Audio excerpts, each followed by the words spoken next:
Alright, I'm back. And I have my notes with me this time, so it's going to be even better. And also, we have an actual whiteboard. Alright, and so let's get started. My name is Micah Malone. Yeah. I have a Instagram page, I guess, as well, where I do a lot more traveling and also reviewing like different foods, but this is I guess the history YouTube for the present moment. So yeah, but here we have our whiteboard, and on the whiteboard you can see, I don't know if you can recognize them, it's a little bit far from the camera, but I've changed the aspect or whatever, so I can actually be like in the shot and it's not just like cropped off at my forehead. But here we have Europe. We got France. F for France. Germany doesn't technically exist right now, nor does Italy, so I'm not going to add them. But Spain does exist, and also we have England.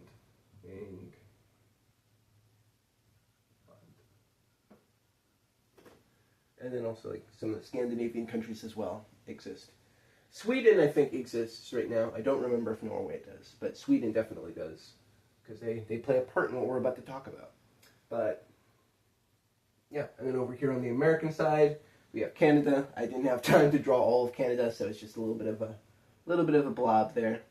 But yeah, we got Canada over here. We got like Massachusetts right there. Bye-bye.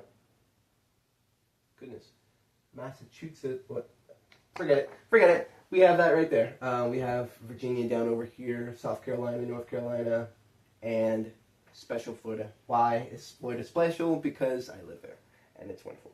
Then we have Louisiana over here. We've got Texas over here, Mexico down here. Funny thing is, well, Louisiana sort of exists. Texas does not exist at this point, but we got 13 colonies. So these are going to be our 13 colonies right here.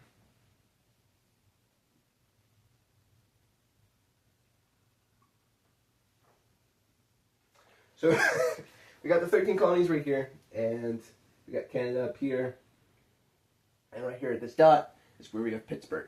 So if you saw my other video, then you sort of know already, I guess, the vague idea of what I'm about to dive into here. But if you haven't seen that video, don't watch it, because it wasn't that great.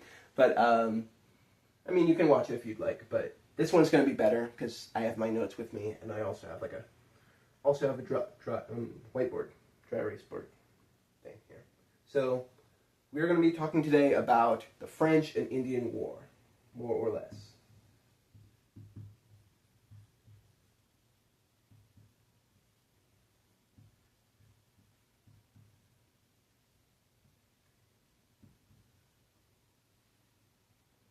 French and Indian War, and also Pittsburgh. So, yeah. Let me dive into my notes here and see what I have wrote.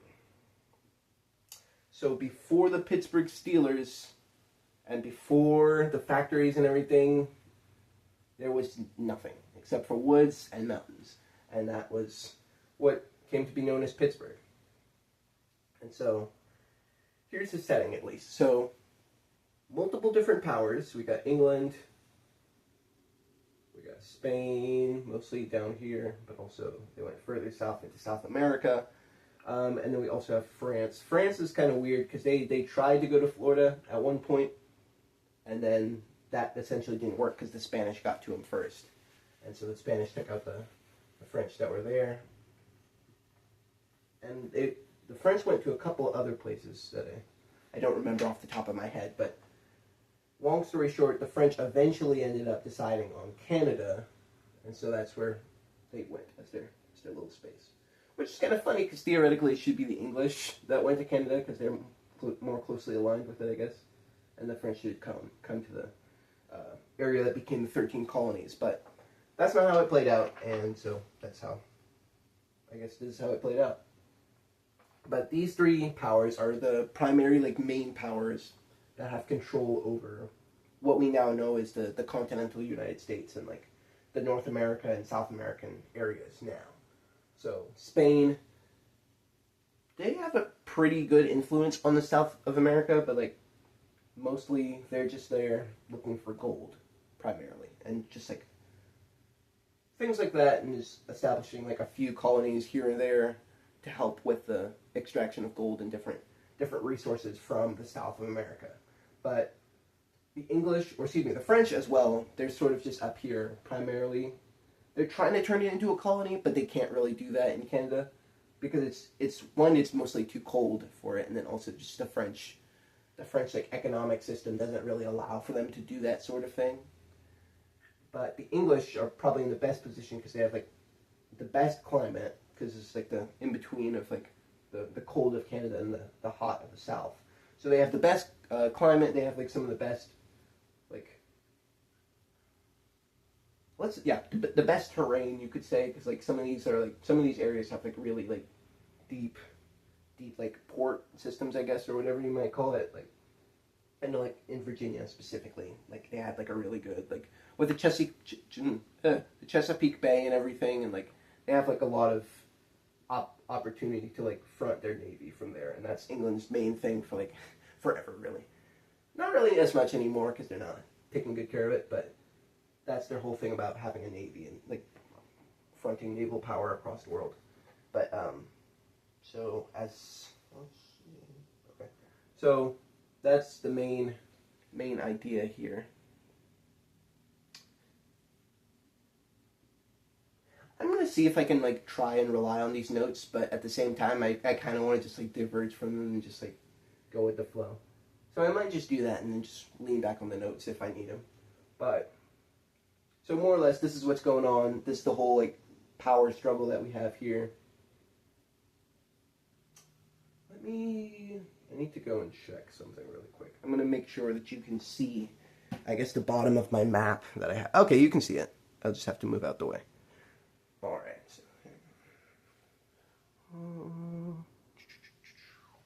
let's see, about here. Yeah. Okay. All right. So I've got this area of map, and this is where I'll draw my next map, I guess.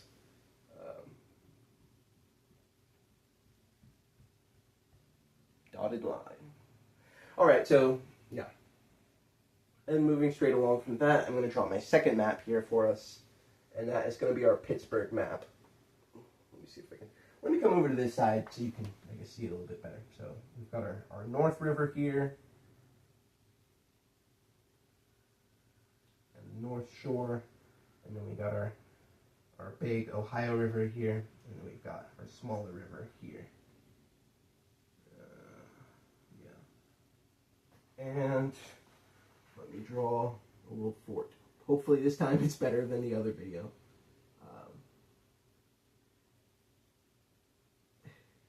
And if you still don't believe me, I can draw. I'm decent enough at drawing. It's just not not at the present moment. But I can actually draw. So I promise you that. Okay, so we have our little fort here. Let me make sure you can see it. Yeah, I guess you can see it. Let me just stand off to the side. So we have our little fort here, and then we also have our main, our main peninsula.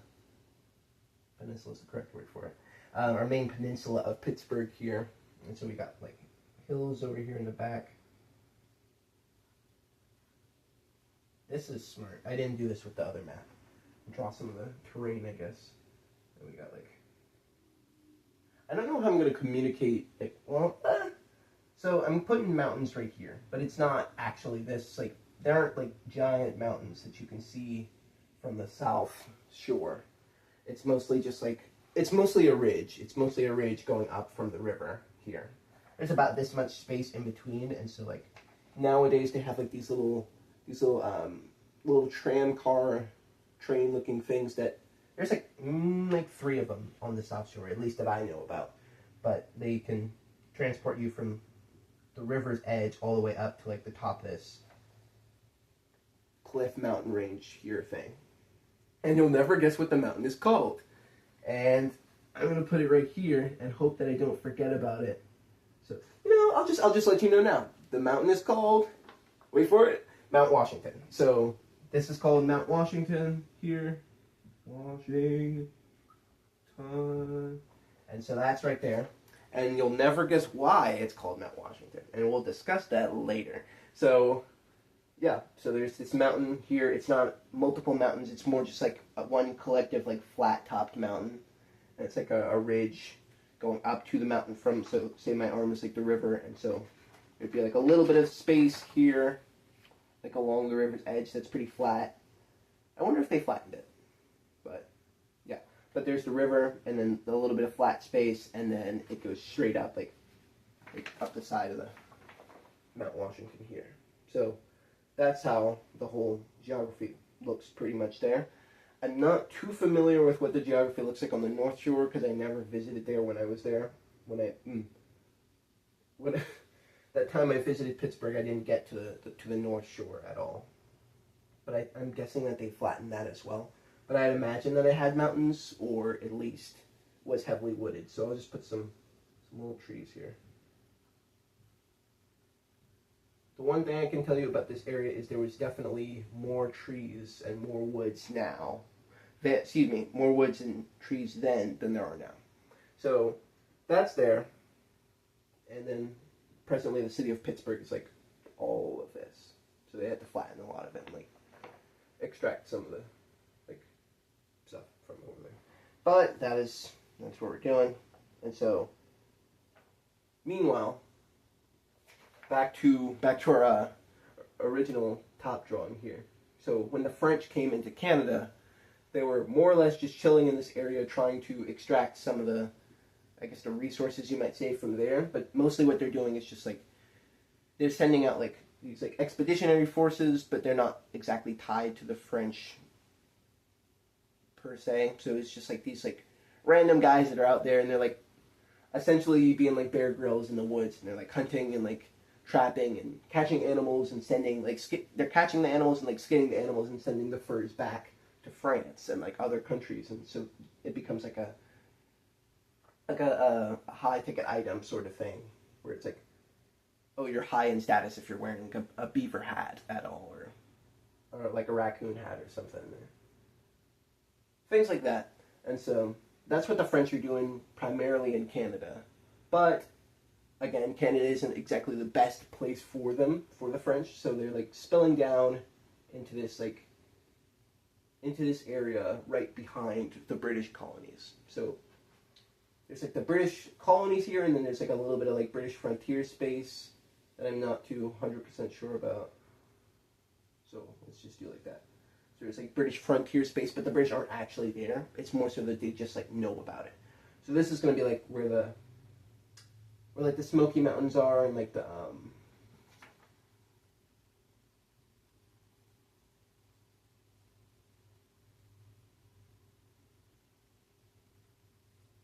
there's some sort of mountain range. I forgot the name of it, but that mountain range is basically like the edge of British frontier.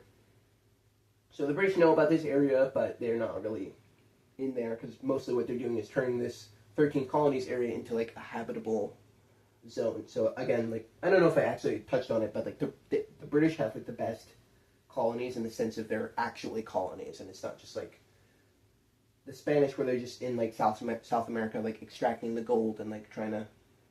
The Spanish get better at the colony building, and the French don't really get a chance in the New World because they we'll get to it, but they don't really get a chance to do that as much. But the Spanish eventually get around to doing it, but right now they're mainly just extracting gold and like resources from the global south right here. But the English, they show up, and they're also sort of extracting resources and stuff because they need like the timber and the lumber and stuff to build their navy in England. So they're extracting stuff like that, but also they're living out of this area as well. So they're like settlers and everything that live here. It's also interesting because like the 13 colonies are like the only one of the three that aren't directly connected to the government. So like the Spanish government is the reason why the Spanish are down here, more or less.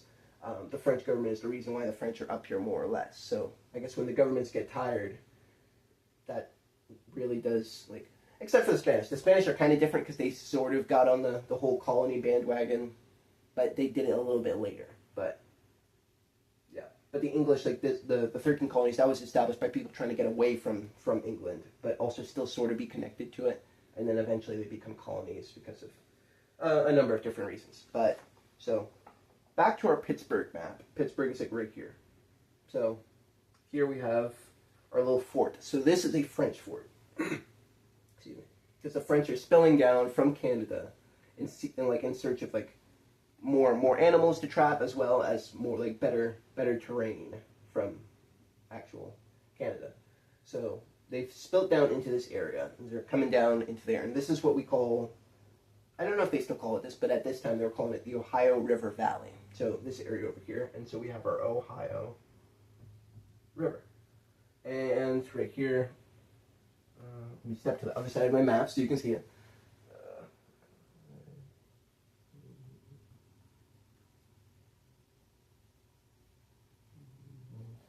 I'm going to get the spelling right also for this southern river.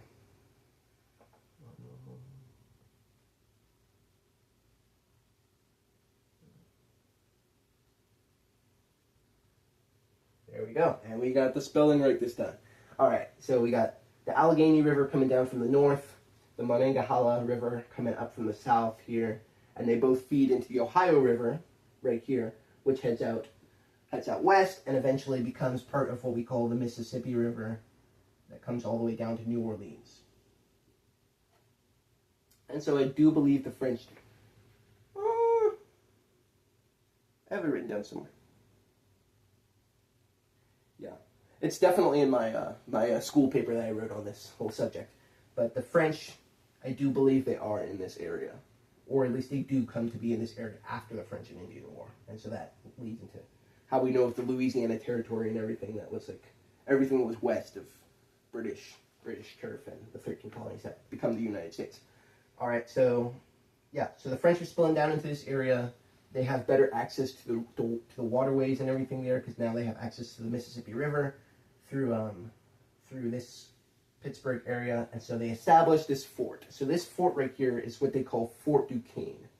So it doesn't presently exist anymore, but it was really good for its time because it was first surrounded by this natural defense of like mountains and forests and hills, and it was really hard to attack, and especially now that they have control over the waterways by having this fort. So they can essentially blow up anything that, say, if the British did try and float something down these rivers coming west, if there was a war that broke out, they have now control over this whole area and they can just shoot those down, as well as it takes a really long time for any ground force to get over into this general area at all, and then they'd have to, like, it would take a really long time for a ground force to get all the way out here in the first place, and then once they're out here, it'd take a really long time for them to get to the fort itself. And so, like, you wouldn't be able to move cannons or anything because there's all the woods and all the mountains. And so, long story short, if you were coming to attack Fort Duquesne, the French would know about it. At least if you were coming like with a force that's actually going to be able to take the fort. So they'd know about it and be able to counterattack and essentially beat you. So this is like a super good position for a fort, which is all like a fort in this time is like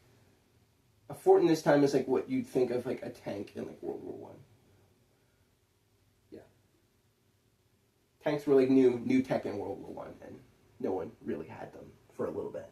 So they were just like overpowered. Well, so no, wait, hang on. A fort. Let me just blow this analogy completely out of proportion. A fort in this time is like a nuke in our time, more or less.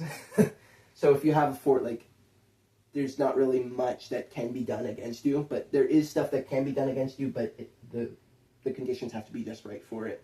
Out here in the Pittsburgh wilds, the conditions wouldn't be right for it. So that's what we have here, Fort Duquesne. And so, yeah, so we got these three rivers that feed into, or the two rivers that feed into the one river heading west. And so, not only do they have this natural defense, and then also this additional defense to protect their whole trade routes and everything, they also have, the French have like pretty good connections with the native tribes that live in the area, which is different than like the Spanish and the English, because the Spanish, like, they showed up, and so their primary goal was, again, like, they showed up to the New World, we need to find gold in order to, like, front our empire, and, like, the Spanish were actually, like, the leading power in Europe for a while, mostly because of the gold that they had access to. So eventually, long story short, they end up trying to fight the English at sea, and that's when I guess the English naval might becomes a thing, and the English are able to beat them in like a battle that took place right here in the English Channel. It's called, I think they call it the Spanish Armada or something like that. But I'll talk about that eventually, but not right now. So long story short, the Spanish are primarily in the south looking for gold and resources. They're not trying to establish colonies at this point, so they're just like they don't have good relationships with the native tribes really anywhere because of like their motive for being in the New World. They're there to extract resources, so they're like using them as slaves and like different things, and like also like massacring them and like killing them from like different areas so they can get control of the areas. So the Spanish ideology at this point for why they're even in the New World does not lend to them being nice to. I say nice in like vague terms. They weren't trying to coexist per se.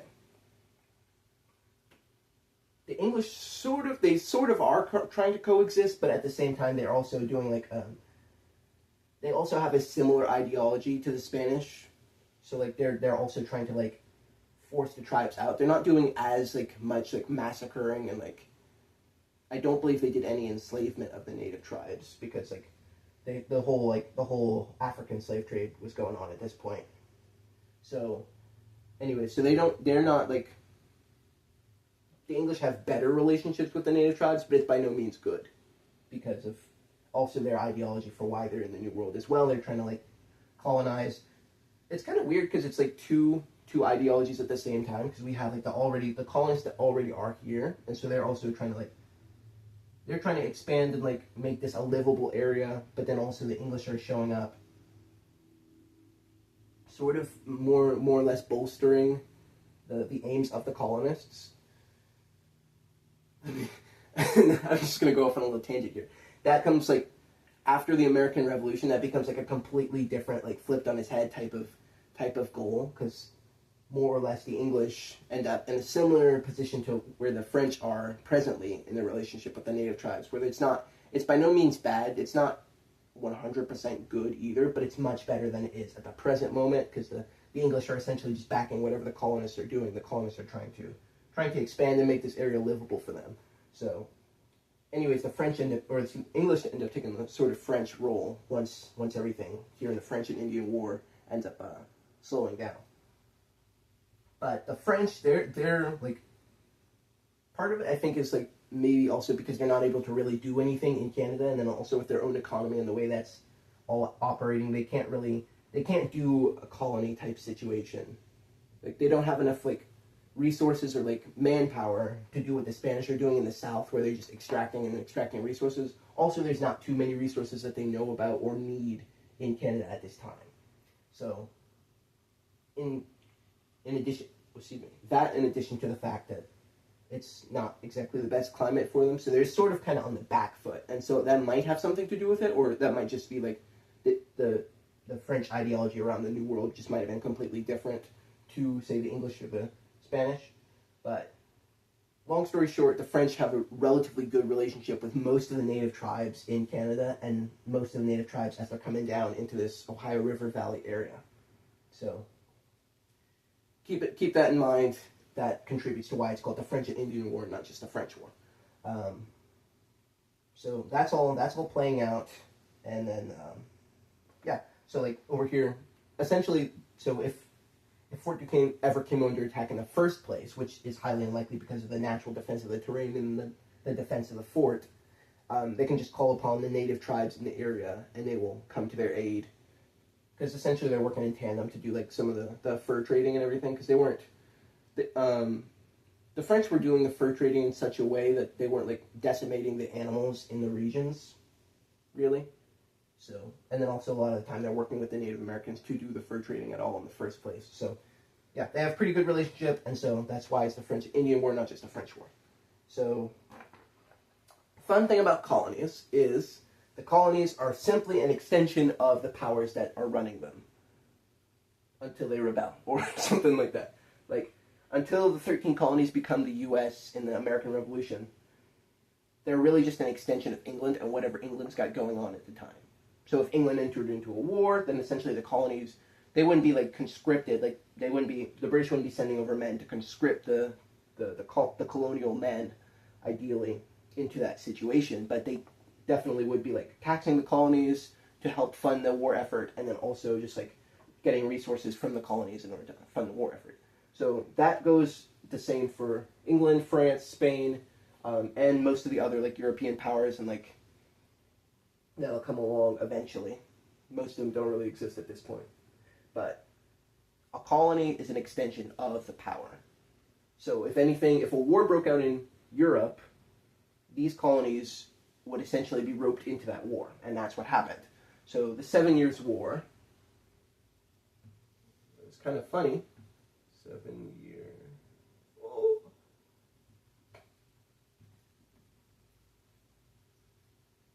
Okay, and so now we have our 7 Years' War here.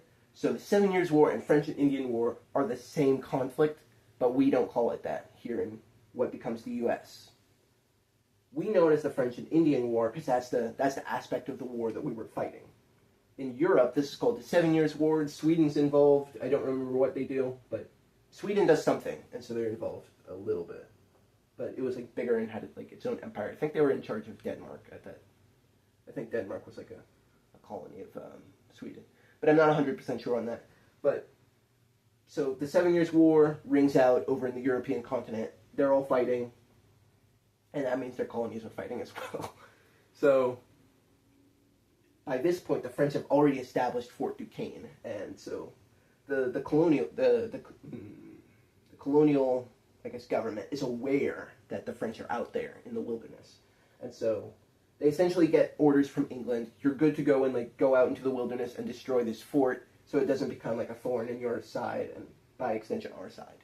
So over here in what's the Virginia colony, which is kind of weird at this point because it's both West Virginia and regular Virginia, but it's not to the same extent because they haven't pushed as far east yet. So it, like the boundary is like it's like half of West Virginia and half of regular Virginia at this point. So the whole let me put a little V right there. There we go. And there are other colonies as well. There's Georgia colony and then Spanish Florida. And then like Massachusetts as well. The map that I drew, it's not amazing. Because I'm realizing that because I have Massachusetts right above like where Virginia would be, which wouldn't be accurate, but more or less. So anyway, so the colonies are here. They're chilling. War rings out in the European continent. England is like, y'all are essentially a part of this war now too. And they're like, okay, well, the French are out there in the wilderness. What do you want us to do about it? And so England greenlights the militias or whatever that are standing already in the colonies to go out into the wilderness and take the French out. So the governor of Virginia at this time is a man named Governor Dinwiddie. Hang on. That's actually not even in my notes.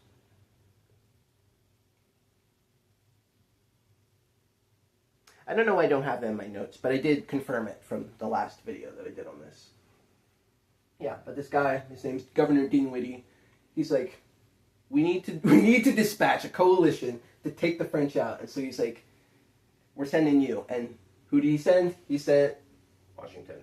He sent young George Washington. And this is before his I guess like rise to fame. Like, he's not who we know him as because the American Revolution hasn't happened yet. So he's like much less skilled, but he's still willing to get the job done. I think I have enough space. Washington. Whoa. Okay, so Washington shows up from Virginia.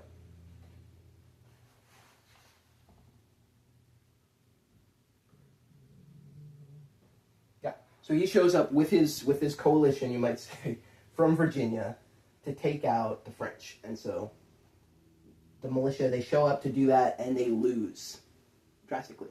So, because they're not prepared, because they're, like, even the colonists are fighting better than, say, the English will when they come up and try and do the same thing.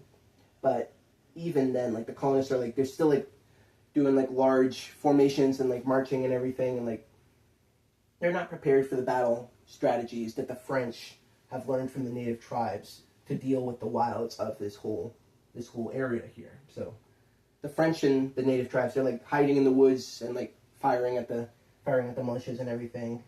And so yeah, so their whole style of warfare, the French whole style of warfare has like merged with the whole native style of warfare. And so they're both sharing weapons and stuff. So it's like I don't have any confirmation that the French would like using bows and arrows at all, but I doubt that they would, unless I doubt that they would do that. But the native tribes, they're definitely using some of the French, like muskets and everything, and like different like, yeah, mostly muskets. But like, so the French have adapted the native style of warfare, and the native tribes have adapted some of the French weapons for this conflict. So it's a really different force than anything that, say, England's fought in a while. Because you got French training in native tactics, as opposed to just native tactics or just French training. So, anyways, so that whole conflict goes down poorly. George Washington ends up captured, but they send him back. Let me erase this arrow here. They send him back to Virginia alive, along with all his men. Pretty much humiliated is what they are thinking, but at the same time, this whole conflict and everything Washington's doing, it trains him for the American Revolution. So he's studying like the French, like he's realized what the French and natives are doing in order to fight him and his militia. So he's taking that into note, and he'll eventually use similar tactics during the American Revolution to fight the British. So, yeah. And he has like some sort of crazy quote on it where he's like, the bullets were flying around me, but it was pretty cool. It's like it's something really random. It's like, oh, so you're just vibing out here. you enjoy this. So okay, but he leaves and is sent back to Virginia. But by this time, the English have they've sent reinforcements to the colonies to essentially get the job done that Washington couldn't. So they're going over to do that, and then more or less this is where the English get like more or less beat the same way because they're not familiar with the tactics, but the English don't change their tactics really. The colonists do though. The English more or less just like, according to what I've already researched, they more or less just leave Fort Duquesne alone for like the rest of the war, pretty much, and then they just go ahead and like roll up with their navy and like, Canada, we're here for you, and so they just like destroy Canada and like essentially take it over from the French, so it becomes like British Canada. But there's still like French pockets of culture and everything, so that's why France is like, what? Canada is so like different in the sense like it's technically it was British for longer, but it's also like fundamentally French in some spots. Like Quebec specifically is like it's over here. But they're like really like French adjacent. But technically it was a British colony for longer. So it's really interesting. Maybe I'll talk about it at some point, but yeah. But the English, they more or less beat the French over here in the 7 Years' War on the continent, and then just like roll up to like different colonies like across the New World, and they're like, yeah, you don't get to keep those anymore. So they end up like taking control of this whole frontier area and pushing it even further. So now like the frontier is more or less up to the Mississippi River for the British. And the French end up somehow, I don't remember how this all shakes out, because I know at one point this is like Spanish, like the whole Louisiana territory. LT, I'll just put LT right there for right now, but the Louisiana territory ends up somehow changing hands from the Spanish to the French at some point. Not quite sure when that is though. But yeah, but more or less the British take control of pretty much all of the French colonies at this point. Fun little completely random fact. When the British are taking over Canada, it sends some of like the people, the French people that are up in Canada, it sends them all the way down to New Orleans for whatever reason, and so they end up forming what becomes known as like the Cajun community. So that's a definitely interesting story that I talk about in my paper, but not in this because it's not directly connected to the French and Indian War. This is more so the 7 Years' War aspect of everything. Because the French and Indian War, I don't know if I've already mentioned, is what it's known by for like the Americans, really, is what we know it as. So, long story short, the British take over Canada. They kick the French out mostly of like almost all of their New World colonies. Goodbye, French. Let me erase that arrow for you all. And so the French end the war on like a poor note. But let me actually talk about Pittsburgh again. So, long story short, the guy basically in charge of the English aspect of the whole French and Indian War and a lot of the 7 Years' War is this guy named William Pitt. So, if you've guessed it, you've guessed it. But what the French end up leaving Fort Duquesne, and so they destroy it. And so, in Pittsburgh presently, the outline of Fort Duquesne is like still there in the ground, but like it's not the actual fort. Like they put like stone outline into like where the fort would have been. So I didn't actually get to go over there, but I did get to visit. I'm just gonna draw a square at this point because I don't want to draw another tiny fort that's not gonna look too great. But let me just draw a square. And so this square is not what it actually looked like, but this square, and I got a little P inside the square. So this square is what we call Fort Pitt. And so they build Fort Pitt. It's even bigger than Fort Duquesne. The British end up building it on top of where Fort Duquesne used to be. It's more or less gone now. There's still like one little wall segment inside. There's still one little like wall segment that's still there. And so they made a museum out of it that I got to visit around this time last year. But Fort Pitt replaces Fort Duquesne. Fort Pitt becomes what we know as Pittsburgh. And so they end up moving out from this corner of the peninsula. And then eventually end up like leveling this whole area and building like factories and stuff, and like the Steelers Stadium was like right over here. But yeah, so that's like a long way away, and definitely after the American Revolution, because by this point, since the war is done, since the 7 Years' War is done, and the French and Indian War is done, and the British have come out on top, the one thing they're short on is money. And so what do we do when we don't have money as a government? We tax somebody else. So anyways, they end up taxing the 13 colonies, and you might be able to guess where this is going. That leads directly into the American Revolution, because at this point, the colonies have more or less been handling the French alone for a really long time before the English reinforcements show up, and they don't really do too much anyways before going off to like take over French Canada and like other French colonies. So the 13 colonies have become even more independent than they already fundamentally were, because again, like the 13 colonies more or less were started by people trying to leave England but sort of still be connected to it, whereas like the former French colonies and like the Spanish colonies down there are mostly just like government run, except for the Spanish, which will change like later on, but it hasn't changed yet. So more or less the 13 colonies have become even more independent through all of this, and England has become broke, more or less, so they have to tax the colonies, leading to the American Revolution. George Washington gets another crack at the battle. Yeah, and so that is like more or less the story of the French and Indian War / Pittsburgh / the 7 Years' War. So, yeah. Let me see if there's anything else, I guess, that needs to be addressed before I wrap up here.